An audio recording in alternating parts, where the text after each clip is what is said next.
Hello everyone, welcome to the my channel unique study. देखिए, इससे पहले वीडियो में हम पहला क्वेश्चन कर चुके थे। अब नेक्स्ट क्वेश्चन देखते हैं 3.1 का।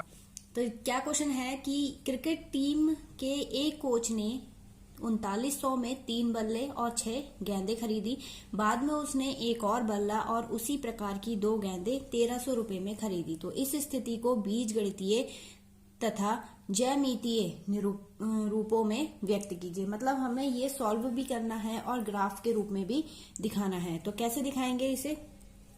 देखिए, सबसे पहले जैसे दे रखा है हम वैसे ही करेंगे। इसमें क्या रखा है, इसमें फिलहाल तो पहले 2 चीजें यूज की गई हैं। तो आप क्वेश्चन करने का तरीका कुछ इस तरीके से देख सकते हैं कि अगर कोई भी 2 चीजें यूज की गई हैं, क्योंकि रैखिक समीकरण है और 2 चर लेने हैं, तो एक तो बैट हो गया और एक हो गया बॉल। तो हम बैट को क्या मान लेंगे x और बॉल को क्या मान लेंगे y, उसके मूल्य को। तो यहां पर लिखेंगे सेकंड का आंसर माना एक बल्ले का मूल्य कितना मान ले रहे, x रुपए। ठीक, ऐसी एक बॉल का मूल्य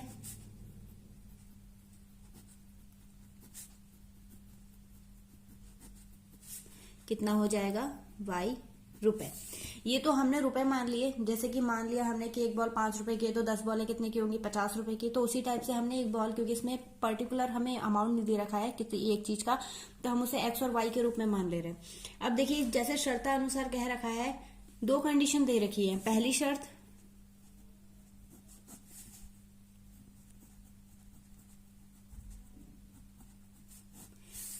क्या कह रखी है कि क्रिकेट टीम के लिए एक कोच ने 3900 रुपए में, यानी उसने कुल दोनों चीजें खरीदने के लिए 3900 रुपए दिए। तो हम 3900 लिख लेते हैं। जैसे कह रखा है क्वेश्चन में हम वैसे ही करेंगे, कुछ अपनी तरफ से एक्स्ट्रा नहीं करेंगे। 3 बल्ले, तो देखिए एक बल्ले का मूल्य इतना है। ठीक, तो 3 बल्लों का मूल्य कितना हो जाएगा, 3x प्लस, क्योंकि दोनों चीजें साथ में खरीद रहा है तभी तो ये अमाउंट हुआ है, प्लस 6 गेंदे। तो गेंदों का एक गेंद का मूल्य कितना है y, तो 6 का कितना हो जाएगा 6y। तो हमारी पहली समीकरण क्या हो गई ये। इसमें हम 3 भी कॉमन ले सकते हैं। देखिए 3 के पहाड़े में 6 भी आ रहा है और 3 39 भी काट सकता है। तो यहाँ पर 3 को कॉमन लेंगे, यहाँ बचेगा x प्लस के 2y is equal to 3 into 13। ठीक, तो हम इस 3 से इस 3 को कैंसिल कर देंगे। हमारी समीकरण क्या बन जाएगी, x प्लस के 2y इज इक्वल टू 1300। ये हो गई हमारी पहली समीकरण। अब देखिए दूसरी समीकरण क्या कह रही है। दूसरी समीकरण में यहां पे लिखेंगे दूसरी शर्तानुसार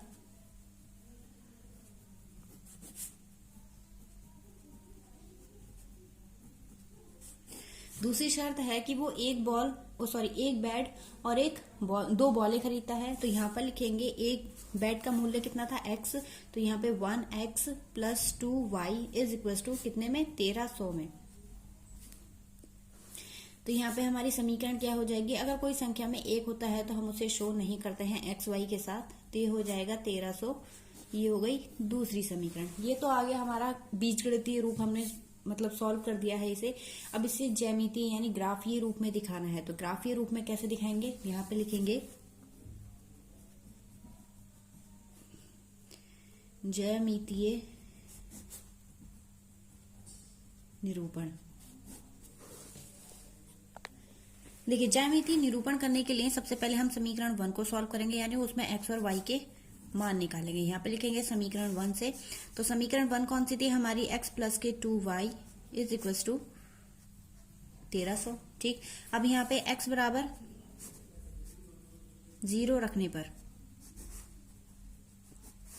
जब x बराबर 0 रखेंगे ये तो 0 हो जाएगा, plus 2y is equal to 1300 और y इज इक्वल टू क्या आ जाएगा, 2 कहाँ चला जाएगा नीचे 1300 के। तो ये हो गया 2 6 12 2 5 10, यानी y इज इक्वल टू कितना मान आ गया हमारा 650। अब नेक्स्ट में y इज इक्वल टू क्या रखने पर, 0 रखने पर, तो यहाँ x plus 2 into 0 is equal to 1300। और x का मान कितना आ जाएगा, क्योंकि ये 0 हो जाएगा तो x का मान आ जाएगा 1300। अब देखिए समीकरण 2 से, क्योंकि दोनों समीकरण लगभग सेम ही है,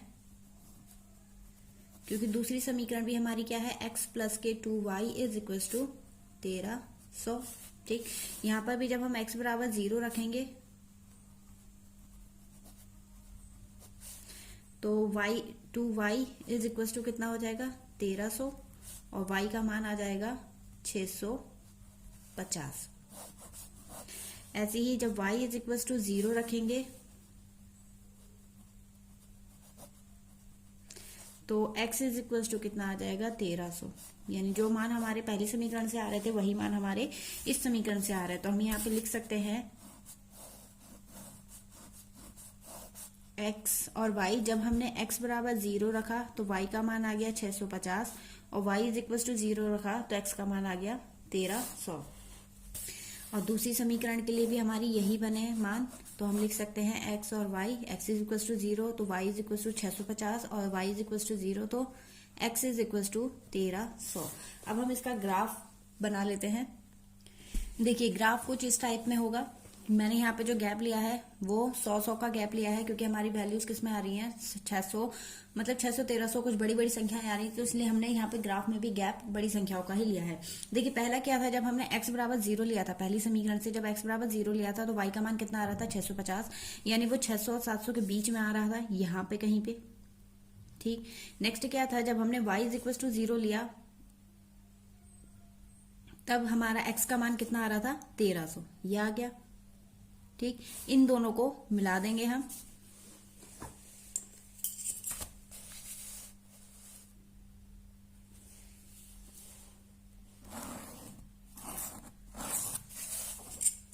तो ये जो हमें मिला है, क्योंकि दूसरी वाली समीकरण भी इसी पे ही आ रही है, तो हम इसे लिख सकते हैं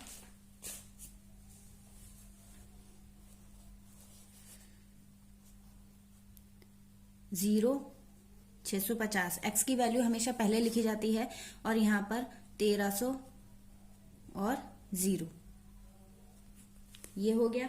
तो क्योंकि दोनों समीकरण एक हैं तो यहाँ लिख देंगे, पहले वाली जो हमने कॉमन ली थी उससे पहले 3900 और यहाँ x plus 2y is equal to 1300। तो इस टाइप से ये सेकंड क्वेश्चन हो गया आपका, ग्राफीय निरूपण भी हो गया, बीजगणितीय भी हो गया और ग्राफ भी बन गया है। तो आई होप आपको समझ में आया होगा। नेक्स्ट क्वेश्चन देखते हैं। देखिए नेक्स्ट क्वेश्चन क्या क्या रखा है, ये भी इजी है। इसमें भी देखिए दो चीजें यूज की गई हैं, एक तो अंगूर है और एक सेब है। तो हम अंगूर या सेब में से किसी एक के मूल्य को मान लेंगे x रुपए और दूसरे के मूल्य को क्या मान लेंगे y रुपए। तो चलिए क्वेश्चन देखते हैं। यहाँ पर दे रखा है 2 किलोग्राम सेब तथा 1 किलोग्राम अंगूर का मूल्य किसी दिन 160 था, मतलब जब हम दोनों ले रहे थे तब हमने 160 रुपए अदा किए थे। 1 महीने बाद 4 किलोग्राम सेब तथा 2 किलोग्राम अंगूर का मूल्य कितना हो जाता है 300 हो जाता है। इस स्थिति को बीजगणितीय तथा ज्यामितीय रूप में व्यक्त कीजिए। तो देखिए ये भी कुछ क्वेश्चन वैसा ही है जैसे हमने अभी किया है, तो इसको भी देख लेते हैं जल्दी से। यहाँ पे लिखेंगे माना, तीसरा है माना 1 किलोग्राम सेब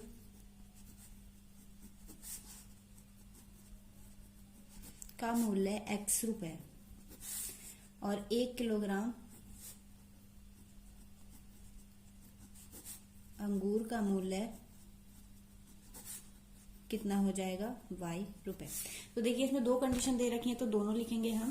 पहली शर्तानुसार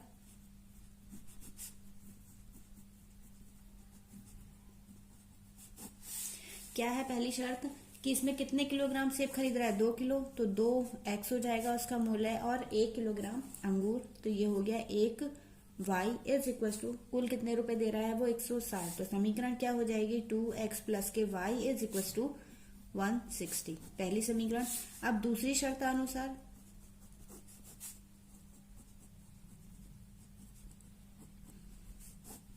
दूसरी शर्त में क्या कर रहा है कि वो 4 किलो सेब खरीद रहा है, तो 4x हो जाएगा प्लस और अंगूर 2 किलो, तो ये हो जाएगा 2y इज इक्वल टू, अब कितने रुपए दे रहा है वो 300 रुपए। तो यहाँ पर देखिए कॉमन ले सकते हैं हम इसमें से, तो हम 2 को कॉमन निकाल लेंगे, ये हो जाएगा 2x प्लस के y इज इक्वल टू 360। ठीक है, तो इसको हम काट सकते हैं, 2 एकम 2, 2 पंजे 10, यानी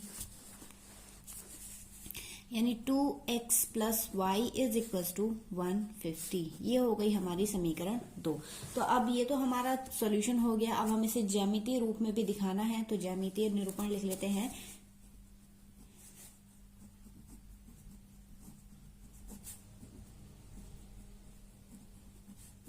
ज्यामितीय निरूपण किस प्रकार से हो जाएगा,